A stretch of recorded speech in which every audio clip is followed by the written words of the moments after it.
What's up, LTD addicts? Dave Swift here. Let's talk email marketing. Now, this is a hot button topic when it comes to Lifetime Deal fans right now.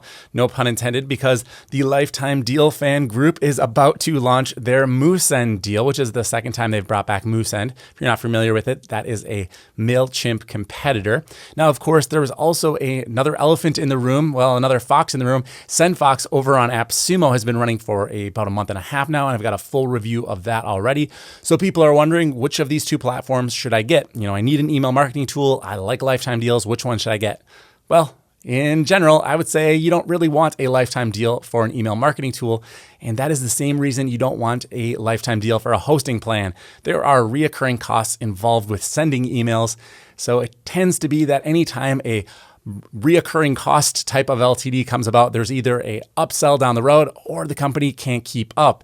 And overall, people are just disappointed. So I don't want to say that either SendFox or MooSend are going to disappoint people, but I would say it might not be the safest investment. So here I'm going to offer an alternative. Actually, my preferable choice here would be an open source platform like Mautic. And Mautic is very, very difficult to use, so I don't recommend it to the average person that's not comfortable, managing a little bit of Linux, command line, SSH, that type of stuff. So if that's not you and you still want a good deal on email marketing, we're going to look at an option that has a one-time payment, but then the caveat is you're going to pay for the emails as you send them. But don't worry, they're cheap. They're 1,000 emails for 10 cents. All right, so that way you don't have to worry about the company going under because they can't afford the cost of the emails. And you also have a little bit more control because you're hosting the client on your own server. All right, so let's get into it. I'm talking about Sendy. Now, this will, right off the bat, this will not replace an automation-based tool with lots of tagging, something like ActiveCampaign. For that, I would definitely recommend Mautic. That is going to be your safest bet. This would be better for the type of person that's maybe a content creator, is only sending out maybe a weekly or a bi-weekly newsletter, and you don't really need to do a lot of automation based on the things that people are responding to. So I think that MooSend and SendFox both kind of fall under that umbrella right now. So this might be a very good alternative for you. Let's look at the Sendy homepage. I've got it up here. Here it says send newsletters 100 times cheaper with Amazon SES. And just to kind of get you thinking about what this means, we're going to be installing Sendy on a web server. So just like you'd install, WordPress on a web server, we're going to be installing the Sendy app on a web server. Then we're going to create an account with Amazon SES, which is their simple email service. And we'll use Amazon to send out our emails through the Sendy platform. So let's look at some of the features that come with Sendy. Of course, we'll be using Amazon SES to send our emails, as I just mentioned. Then there are some reporting features built in. You can even set up white label accounts for your clients. So if you're an agency running this for your clients, sending out newsletters on behalf of your clients, you could potentially use Sendy to do that. There are autoresponders built in. You can do some list segmentation. So there are some minor automation type stuff we can do. And there is also, of course, subscriber management. You can track bounces, add custom fields, and even integrate with things like Zapier, WooCommerce, Magento. So all of the kind of popular open source platforms are available. And then, of course, Zapier opens you up to about 15,000 extra applications. So Sendy, very powerful at a glance, but we're going to have to install this, see how easy it is to install, and then see how easy it is to actually use. Now, I'm going to be doing this live with you. I've never actually used Sendy, so you'll be getting my kind of gut reactions as we go through this, and I'm excited. Let's do it. So I've got the Get Started with Sendy page open now. This is what they send you after you purchase a license, and there is about 5 steps here to get going. So the first one is to open up the config.php file, which is in the includes folder. You can see here it says config.php. So let me go ahead and open that right now. All right, so here is my download of Sendy. Let's open it up. Inside of Sendy, we'll find includes right here.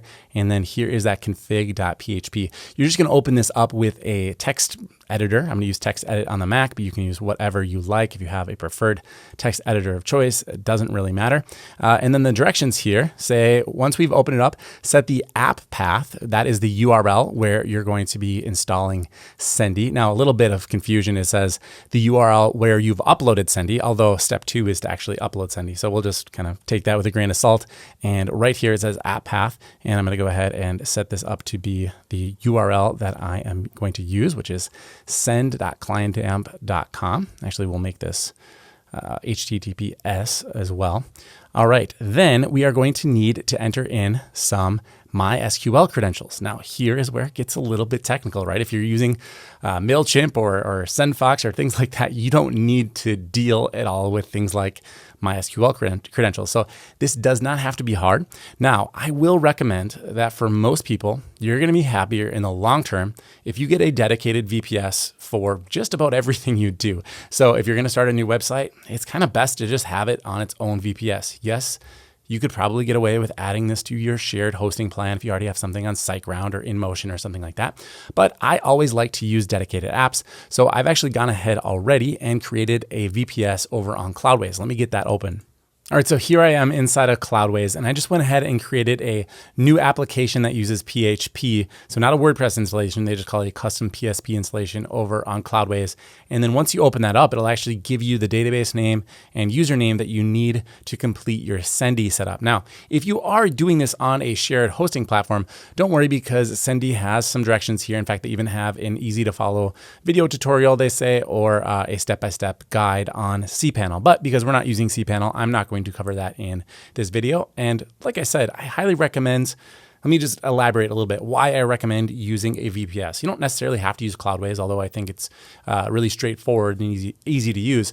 But the reason is that once you have a VPS to manage your email server, especially if you're running this for clients and you have, say, tens of thousands of contacts that are stored and maybe even hundreds of thousands of contacts, you're going to want to be able to scale that with ease to make the server more powerful so that using the application and sending the emails out is done in a time-efficient way. So setting this up from the beginning on a VPS is future-proofing yourself, essentially, so that you don't have to try to migrate later, right? Just makes me nervous to migrate an email type of client. It's, you'll have some downtime. You could have signups that get lost, things like that. So in general, I would just, advise people, if you're thinking big, if you're thinking about stacking, say 50,000 contacts of SendFox, maybe you consider just starting up a VPS with either Mautic or Sendy and go from there. So back over to the Sendy setup, they're going to want to have the host name, the username, the password, as well as the database name. And we've got easy access to that right over here on Cloudways. So let's go ahead and just copy this database name. Now in Cloudways, I just double click that and I'm able to copy it. I'm going to open up my text editor again here, and I will go ahead and put that in right here. And then my password right here. And then where it says host, we'll just type in localhost. All right, I went ahead and saved that file. All right, so step 2 is all about getting Sendy's program files onto your server. Now, there's a couple ways you can approach this. If you're using a cPanel-based host, something like SiteGround or something like that, you could use their file manager. If you're not, you can always use an FTP client. So I'm actually going to do that. I've already got FileZilla installed on my computer. I'll show you what that looks like. You can find FileZilla at filezilla-project.org. Download it. It works on Linux, Windows, and Mac, so every platform should be covered. And then what you're going to do is, if you're using Cloudways, you'll go over to your application and you'll have to set up some application credentials over here. You just copy this public IP, paste it into FileZilla. I'll show you that in a second. Then you want to add a username and password and just hit add right here. All right, I've already got FileZilla open. In fact, I've connected to my server. You can see up here that I'm connected. Over here at port, you'll want to enter in 22 there and then just hit connect and you'll be good to go. It'll look just like this. What we're going to do is actually open up the public HTML folder. And then on your desktop, just go ahead and grab all of the files that are inside of Sendy, do a select all, and we're just going to dump that over into FileZilla and actually just upload it right to that public HTML folder. Now this might take a little bit because it's got to, even though the files aren't very big, it's got to go file by file, right? It's got to do it one at a time. So, go grab a coffee or a water or a cup of tea, whatever your preference is, come back and the upload should be done. All right, my upload has completed, and in the background, I logged into my DNS provider. Now, that's probably for you going to be something like GoDaddy or Namecheap, and then I just directed my domain over to my server. There are probably instructions on how to do that if you're using something like SiteGround, or if you're using Cloudways, I can show you quickly. All you're going to do is create an A record towards this IP address that you find on your dashboard. Obviously, don't use mine because then you won't get anywhere. All right, so once that is set up and you've got your your files uploaded via FileZilla, what you're going to do, the next step is just to click on this uploads folder, right click on it actually, and go down to the bottom where it says file permissions. Then you need to change this numeric entry here from 775 to 777. No, we're not playing slot machines. This is just going to make it so that people can actually upload files to the uploads folder, which obviously makes sense. Now, we've actually completed 2 steps on the getting started area. Here it says upload Sendy. We did that. And then step 3 is actually to set the permissions, which we just did a moment ago. Now, in step 4, it says to install Sendy. Now, it does give you a little URL here to go to, but I found that because we installed this right to the root file, we don't need to go here. Instead, we can just type in that root directory. So I'm going to go to send.clientapp.com and we get the installation interface. So this, of course, if you're using this on a server where maybe you're already running a different application, you wouldn't install this right to the public HTML folder. You'd want to create a Sendy folder or just upload that whole folder so that things are partitioned off. All right, so I've got a little server compatibility checklist here. Looks like I have one interesting notification. It says mod rewrite may not be detected, and then it talks about being on a shared server. It says it's okay to continue installing, but if I run into a 404, to go to their forum to get some help. All right, so let me fill out this form over here and I'll complete my installation by hitting install now, and then I'll see you in a second. All right, so I've got all of my information entered, except at the end, they want to know my AWS access key and AWS secret access key. Now, you probably don't have these things, or if you do, you can blow right past this part of the video. Now, this is actually the cool part of Sendy because we're going to be implementing Sendy with Amazon AWS. So you do need to create an AWS account. Now, we're going to be using one of the services on AWS called Simple Email Service, which is SES. You might see that throughout Sendy, SES, Simple Email Service.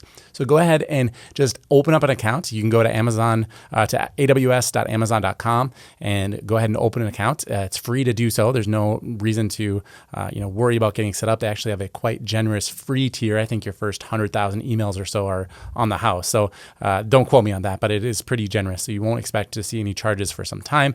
And then after that, it's only 10 cents per 1,000 email. So once you go ahead and get your own AWS account and you log in, you're going to see something that looks like this. This is the AWS Management Console.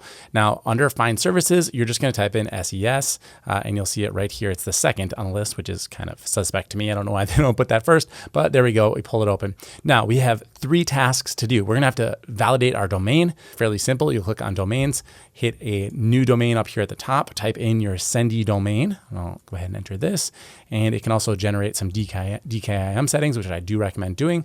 We'll go ahead and verify this domain. And then we're given a list of settings that we actually need to copy and paste in our domain name settings. This is where we set up the registrar earlier to point at our server. Same place, you'll go in and just copy and paste. There's a text record as well as 3 CNAME records and then 1 MX record. So go ahead and do that on your platform right now, and then I'll see you in a second. I'm actually going to pause this and do it myself. All right, I just entered in all of the DNS settings. Let's go ahead and refresh this and see if my domain is verified. I'll refresh right there. And it looks like that the verification is complete, although DKIM status is still pending.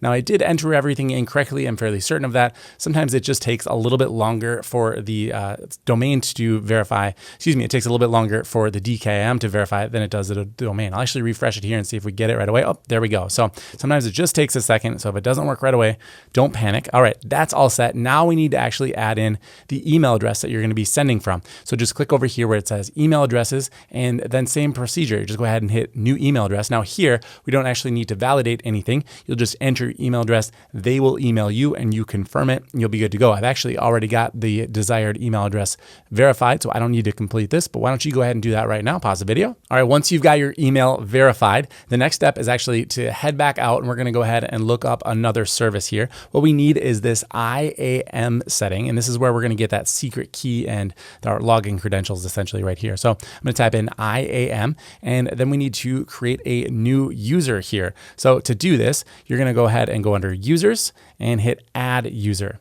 Then you'll give that user a name. I'll say, call this one CA Sendy. All right, great. And then we'll go ahead and check this box right here that says programmatic access and just hit permissions over here. And in the next screen here, we actually have to add our user to a group. Now, if you don't have a group, you can go ahead and create a new one. Just hit create group. You see I have one here already called SES. So I will check that box and then go to the next screen here. And in the screen here, you can add tags to users. Now that is optional. I'm going to actually skip that for this video. And I'll go to the next screen here where it says review. Check everything here is configured as you like and go ahead and hit create user. Great. Now I have my access key and my secret access key all set up. I'm actually just going to copy and paste that over into the Sendy installation. However, I'm not going to do that on screen because I actually want to use these credentials. So I'll see you in a second. All right, so I've got everything entered and I'm ready to actually install Sendy. I'll go ahead and hit this install now button. You gotta be kidding me. All right, so I had a little error there, but I fixed it. And let me tell you what I did. So when I uploaded Sendy from the beginning, the problem that I had is that I wasn't showing the hidden files inside of the Sendy folder. So I'm on a Mac. So if you're doing this on a Windows machine, just Google how to show hidden files. I'm sure you can probably figure it out if you've never done it before. But basically on a Mac, all I did is I'm gonna open up this Sendy folder and show you. So you can see here now I've got this kind of grayed out file. Now that is the htaccess file, very important for Sendy to work correctly. So what I did was actually press Shift Command period, and now it's hidden, right? So if I press Shift Command period again, that shows those hidden files. So if you're having this problem, just go ahead and find that htaccess file and add it back through your FTP server. So I'm sorry I missed this in the setup to begin with, but back to the regular programming. I've got my login information here. Let me go ahead and get logged into Sendy. All right, so here we are inside of Sendy. You can see your Amazon SES information right over here. It shows that I connected properly. Now there is a daily quota with Amazon SES. They are pretty flexible in terms of increasing that. So if I think to start out, it gives you 10,000 emails per day. If you find that you need more, you can just email them and they'll increase that allotment. So right now I have 50,000 emails that I could send per day. All right, so the first thing I need to do, it looks like, is create a brand. So let's go ahead and add my first brand right here. And I'm going to call that, of course, that LTD Life, and we'll do from name is Dave Swift. Enter in my email address there that I validated earlier. Now it looks like it wants us to upload a logo. So let me go ahead and grab that. All right, so in the next step, you can also set up a custom domain for each one of your brands. So this is important if you're doing this for clients and you have multiple companies that are going to be logging in to send out their newsletters. Well, you could set up a custom domain for each one of them so they're not being redirected through your brand.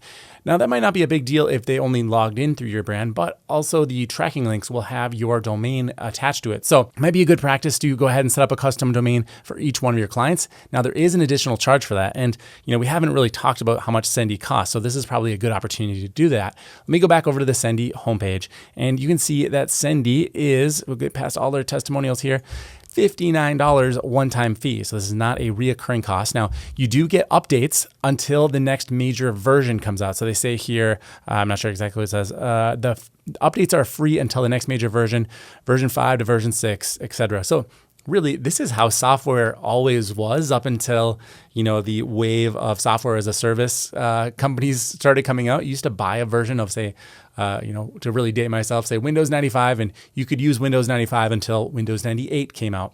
And then once Windows 98 was obsolete, then they moved on to the next version, whatever that was, XP, I think. So this is just kind of how software used to be. So Sendy has that type of business model. $59, very, very reasonable for what it can do. If you want to add those custom domains, it's just $12 per license. And I think you get a little bit of a break here. So if you buy 5 at a time, then it's $50. So for this video, I am not going to set up a custom domain. So we'll move along to the next section right here, which is the GDPR features. Obviously, this is related to privacy for European-based countries. So there are some options here that you can configure. This is to show you the options. So if you don't care at all, you could probably just turn this off. There is a safe switch to only send campaigns to subscribers that have opted in. And then you can also only send autoresponders to people with that tag. So, good to see those options are built right in, because I know a lot of people always ask when you see tools like this is, what about compliance? GDPR compliance is a big thing. We can set up reCAPTCHA with Google. So that is also very important, so you don't get a lot of bots trying to log into your platform. Down here, we can see some SMTP settings. Now you can use Sendy. If you don't want to use Amazon SES, you can actually do it through SMTP. I don't recommend it. I highly recommend using a transactional email service. In this case, Sendy is compatible with Amazon SES. It's also the best platform. So, there's really no reason to do anything else. We got some miscellaneous settings right here. I don't really know what these are, honestly, so I'm not going to touch them. If they're under miscellaneous, they're probably not super important. All right, so that brand is just about set up. Let me go ahead over here, and I've got some login credentials. Looks like they gave me a password and everything. There are client privileges that I can set, so I can say whether my client can access the campaigns, the templates, the lists, the subscribers, and the reports, so that's really cool.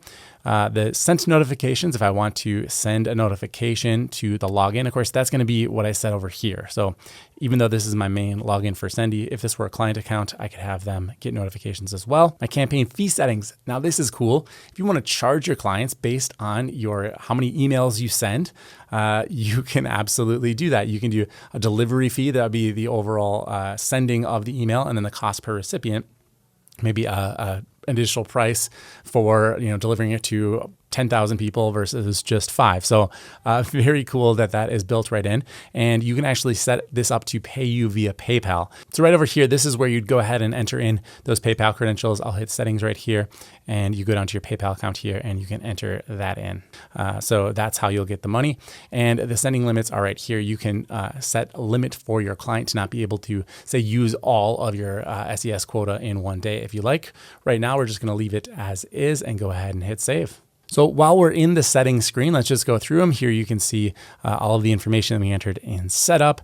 Of course, we have our credentials for Amazon SES, for Amazon Web Services, the region that we're in, our sending rate. So we could change this to send out emails slower if we wanted to pace ourselves a little bit. The point of doing that would be that your deliverability might be lower if you're sending on a faster speed. So it says lowering your send rate may yield better sending speed and stability. So actually cranking things down can get you there faster, but it's by default, it was set to the maximum, which is 14 emails per second. Again, there's the PayPal information. And then we have some more miscellaneous, which is just basically as we're on that brand screen, we can see how many brands at one time. So right now it's set to 10 brands at a time, and that's just fine for me. Over on this screen right here, we've got the Zapier integrations. So you can see that this can get alerts. You can have it email you when you get a new subscriber.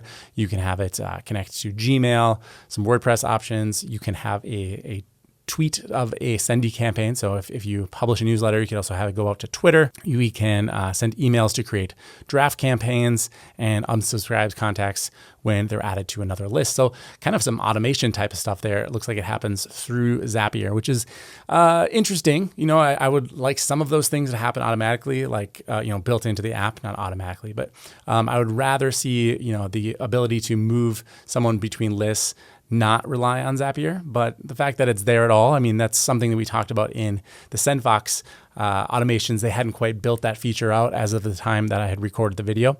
By now, maybe they have. I haven't checked recently. So that's good to know. Let's go back to the main dashboard here and look at actually creating a newsletter. Here is the brand screen. This is just the main dashboard. So if I click on this logo up here, this is the screen that I see. Now, if I had many clients, I would be able to see up to 10 per page based on that setting I set previously.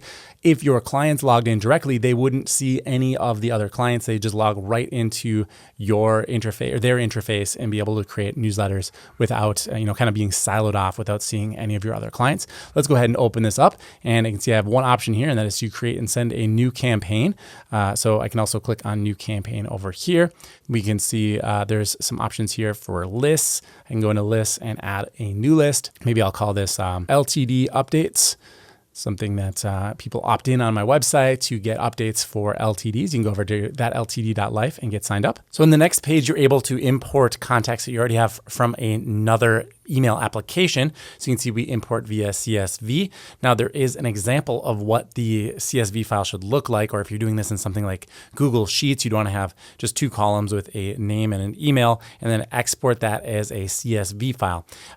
Really important to make sure that you get this formatting right, or it won't do anything. It won't really give you an error. So just go ahead and do that, and then you're going to drag and drop it to right here where it says choose file. I've actually got this already all queued up, so I'm going to go ahead and drop it in. Now I do have the option to apply the GDPR tag so that as I import contacts, they are automatically approved to be contacted. So I'll go ahead and do that, and I'll hit import here. And we can see it just grabbed all of my list and brought it right in basically no time flat. Over in the housekeeping tab, I'm able to check for bounced emails or people who subscribe but never opted in if you do a double opt-in, things like that. So definitely keep an eye on the housekeeping to see if there's any chores that you need to participate in. You can also see inactive subscribers. Now this is kind of nice.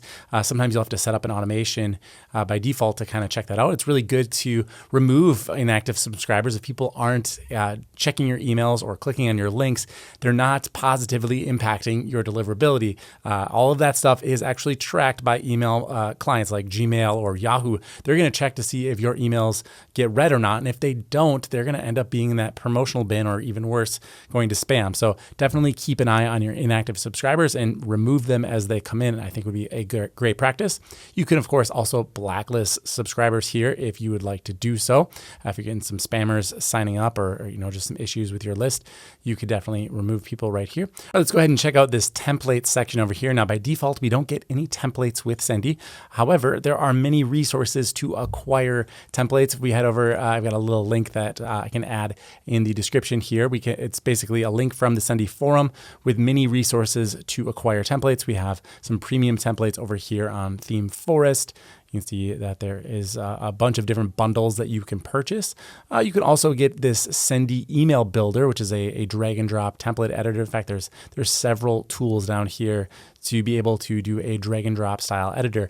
Now, the reason that this is possible, if we go back to Sendy and I create a new campaign, is that we have an HTML editor. So that is something that was desperately missing from the SendFox deal. And so I'm really happy to see that Sendy has a HTML editor that's going to allow you to design your email in another application and then just paste it in. And you could also bring it in as a template, and then you wouldn't have to do as much work the next time because it would be saved as one of your templates. So that's really good to see. Now we can just kind of check out the rest of the editor here. It's pretty much what you'd expect to see. You have a subject line, a from name, a from email address, a reply to email address, some plain text if you want to do a plain text version of your email. Of course, opens can't be tracked with plain text, which you do have the option to enable or disable down here. You can include an attachment right above that. And then over here, it's just the kind of standard HTML editor that you might expect to see. You can either do it in this visual mode, or you can switch over to the HTML editor right here, and then you'll see the actual raw code. So let's go back to the WYSIWYG editor,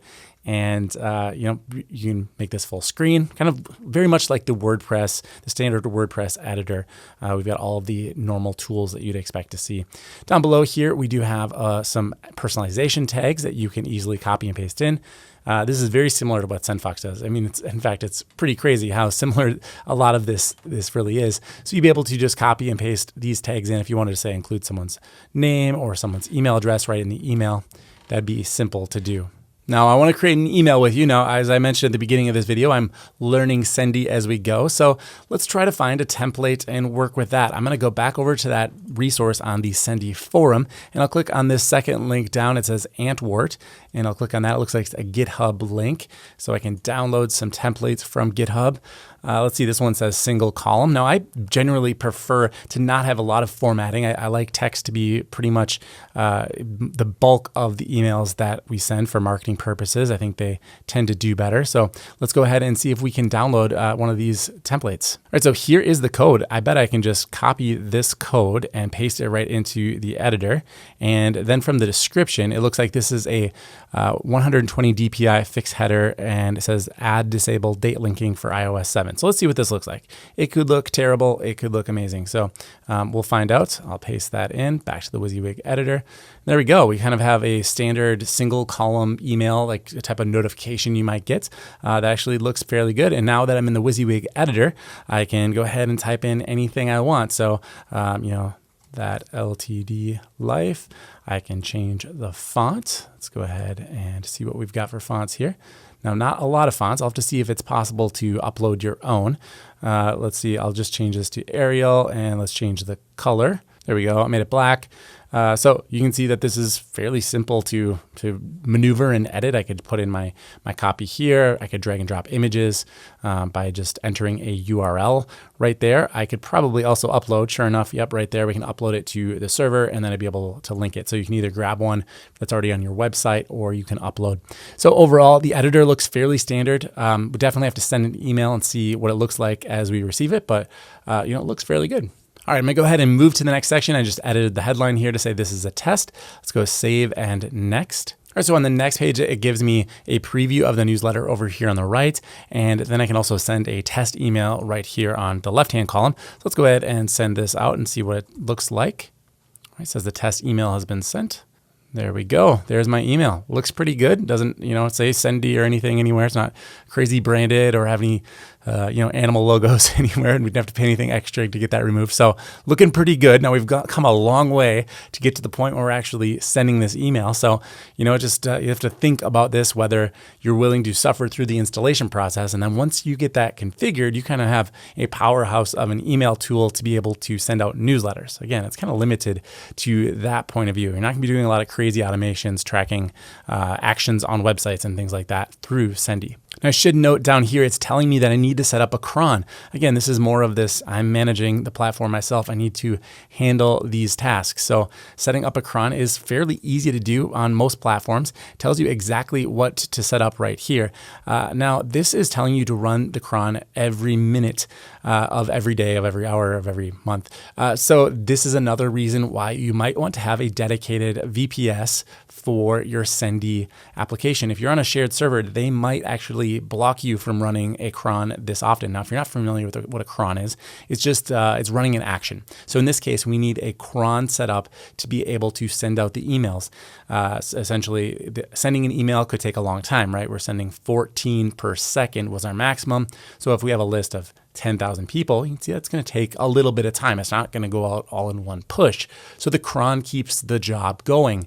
If things stop, if the server times out, the cron will kick it back into action for us. So setting this up in something like Cloudways is fairly simple. All I need to do is copy and paste this right into the cron management inside of Cloudways. If you're doing this in cPanel, there's also a cron manager. It would be very, very similar there. So I'm just going to go ahead and set this up and I'll be right back. I'm back in Cloudways right now. I'm under the application under cron job management. I just copy and pasted that cron in. And I misspoke. I said it was going to run every minute. It's actually running every 5 minutes. I missed that /5 in the timing right here. So the way crons work is this is the actual command that is running every 5 minutes. And these stars, there's a kind of an elaborate naming convention we won't get into in this video, but this talks about how often the cron is running. So here it's just saying it's going to run every 5 minutes.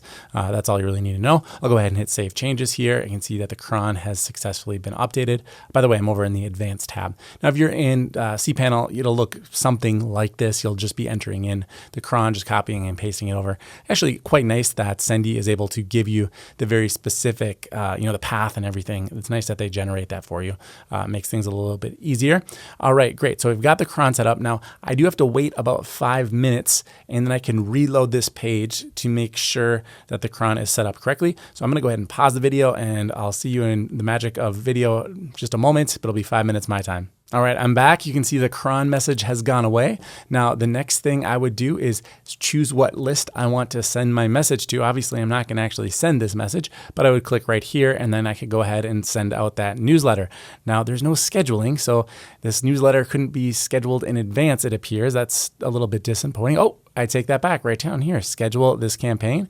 Perfect. All right, so you can schedule things in advance. That definitely makes this deal more valuable. So I could set it out to go, every 2 weeks, and I could go in maybe one time and set up a whole year's worth of newsletters to go out every 2 weeks. that would be really, really nice to do, get your work all set up for you.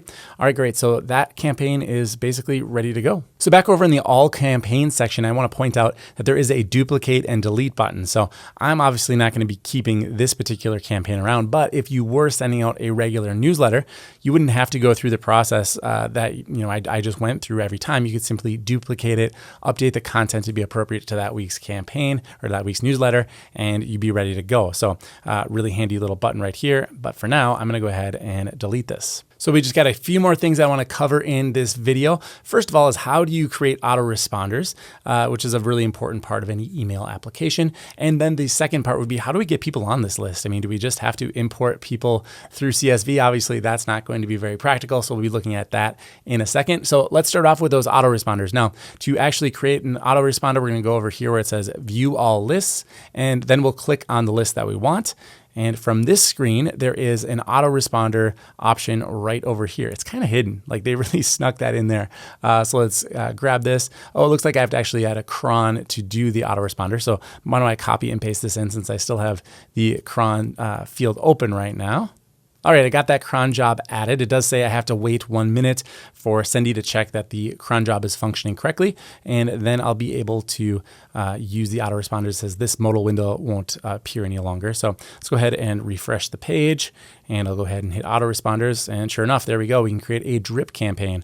All right, I'll call this one test. We'll go ahead and hit save and next. And here we got our typical email editor that we saw a moment ago. And right now this is set to go immediately after someone subscribes, but I can also set it to be minutes, days, hours, weeks, or months. So, you could set out that sales campaign or something to drip out. Let's see, how do we add an additional email to this? Let's find that. All right, so what I actually want to do is after I've completed my email, you can see I just put in some filler copy right here. I call this email number 1.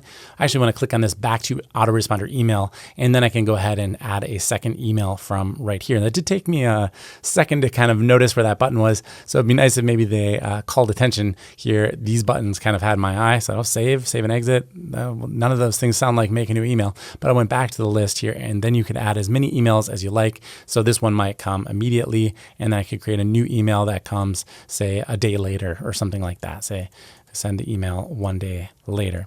All right, so that's how you can create autoresponders.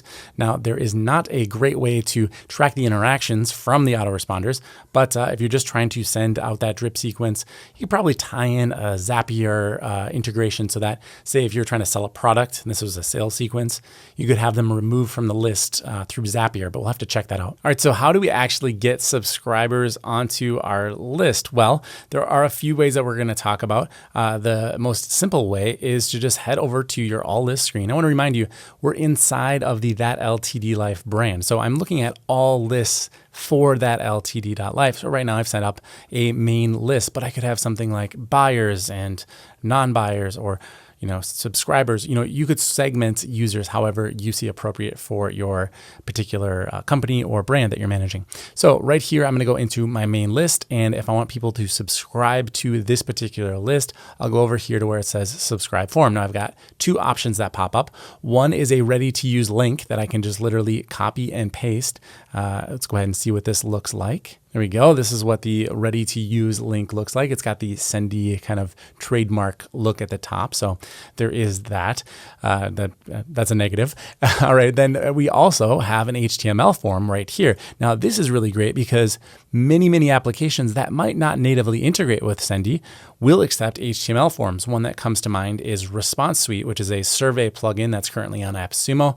It takes HTML forms. I actually don't know. It might integrate with Sendy. I could look that up in a bit, but if you have this form, you could put it into Response Suite and it will be smart enough to grab the custom fields that you've got set up and tie it right into Response Suite. So let's go ahead and actually embed this right on the That LTD Life website. I've got a test page ready to go here. I'll just paste that in. We'll go ahead and hit publish and let's view this page. There we go. Took on the look of the website. It's got the same font and button style as the rest of the website. So looking pretty cool. That was fairly simple, as easy as the SendFox integration was, honestly. Nothing really different there. And if you count the ready-made form, I mean, the SendFox landing pages were definitely a little bit nicer than this, but at least there's something there to work with, right? All right, so let's talk about other integrations. ConvertPro is one of the more popular type of pop-up builders for WordPress, and they do have a direct integration with Sendy on their website, so that is good to note. I also found this plugin called Sendy Elements, which allows you to use Sendy with Elementor Pro's form. So if you're an Elementor Pro user, you'd be able to connect directly up to Sendy. And then earlier in the video, I had mentioned unsubscribing from lists when people were subscribed to other lists. And you definitely would use Zapier to do that. That is one way that you can accomplish it. And they give you step-by-step directions over here on how to do it. That was actually the recommended way, although you can do it through the API. So if you're using an application that has that built in, you might be able to finagle it another way. I did want to point out that there's also this Sendy for WooCommerce plugin over on Envato that is $15. I think it looks like it's normally 20. And this will basically allow you to add customers to a list when they purchase something. So very simple. But it'll connect right in through WooCommerce. So I haven't actually tested this, but it says it's simple anyway. So just wanted to point out that it exists. All right, a couple more powerful features I want to mention that are built right into Sendy. They do have custom fields available. So if you need to capture more than just their name and email address when they sign up, you do have the option to add either a text or date field to the sign up form. So that is good to note. And then if we head back over to the segments tab right here, you can actually create a segment of users. So let's go ahead and I'll show you what a new segment might look like. So we could create a condition like the day they signed up, or maybe the country that they were located in when they signed up.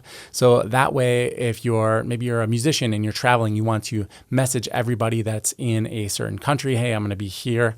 You get the idea. There's a lot of ways that you could really target your users based on the segmentation that you could create inside of a list. All right, and then finally over here, we have the list settings, and this is where we're going to be able to choose between a single opt-in and a double opt-in list. It used to be commonplace that every list would be double opt-in, but I think over the last few years, that practice has slowly changed drastically to almost always using a single opt-in list. So that's probably what I would recommend for most people. You can have a success page, so after people fill out your form, it'll be redirected to a particular page. We can have a confirmation page, an already subscribed page. So obviously these are just different circumstances based on what the status of the subscriber is.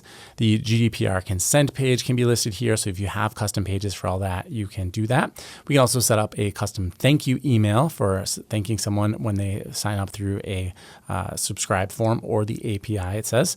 And then down here, we have the confirmation email. This would be for the double opt-in. So you opt in through a form on my page. I send you an email, say, are you sure you wanted to opt in? You say yes, and then you're actually on the page. I guess that prevents people from using fake email addresses to sign up. We also have the option for a goodbye email. This would be after someone unsubscribes. Personally, I don't like this when I unsubscribe and then I get another email. It immediately irks me right away. So maybe leave that one off, or at least consider what you're doing when you turn that on. Personal opinion, I suppose. All right, it's time for my final thoughts. And I'll say right out of the gates that I wasn't expecting a whole lot from Sendy, and it kind of overachieved. I was expecting it to be a very basic newsletter sending application. I didn't expect to find segmentation. I didn't expect to find the ability to create pretty elaborate autoresponders. Now, the drawback in my mind is not having those automations built in and having to use Zapier to, say, unsubscribe someone from a list after they take an action. It's kind of cool that that's even there because I didn't expect to find it. But that was the one thing going in that was kind of holding me back from being ridiculously excited about Sendy. I'll say that I'm much more optimistic about it now, having used it, than I was going in. So I think this is a real viable option for people that are content creators and just need to send out newsletters, or even businesses that are trying to send out newsletters for events or local things that are going on. Sendy is a really great option, and for a one-time fee of $59, man, it's really hard to beat the economics of it. Even if you're stacking 3 or 4 SendFox codes, you're looking at $200, $250. It's going to be a lot of emails through Amazon SES before you hit that price point. But you got to deal with Amazon SES. You got to learn how to set that up. You got to install things to a server. You got to pay for a server. I haven't mentioned that. I'm using a VPS. It's going to cost me $11 a month. So there are other fees associated with that. I don't want to, look past those other drawbacks. It's nice to have someone else manage the tool, but on the other end, it's nice to have the keys to the building. So it just depends on the type of person you are and the type of business that you are running. So that is going to be the conclusion of my video. I'm going to go ahead and give Sendy a 7.9. I think this is a very strong tool. I'd love to see it develop just a little bit more, get those automations built in, kind of a tag-based system so that we could use something as powerful as maybe a WP Fusion alongside of Sendy. It could be a Mautic replacement, I guess, at that point for a lot of businesses that don't need the enterprise type power that Mautic has available to it. So that's going to do it for this video. If you like this video, make sure you click that button. If you want to join the That LTD Life community, head over to Facebook and go ahead and join our group. I'll put the link down in the description. If you want to go ahead and grab Sendy, my link is down below. Go ahead and click that. It doesn't cost you anything extra, but it kicks us back a little bit of funds over here at the channel when you use our referral links. Thank you so much for watching, and I'll see you in the next review.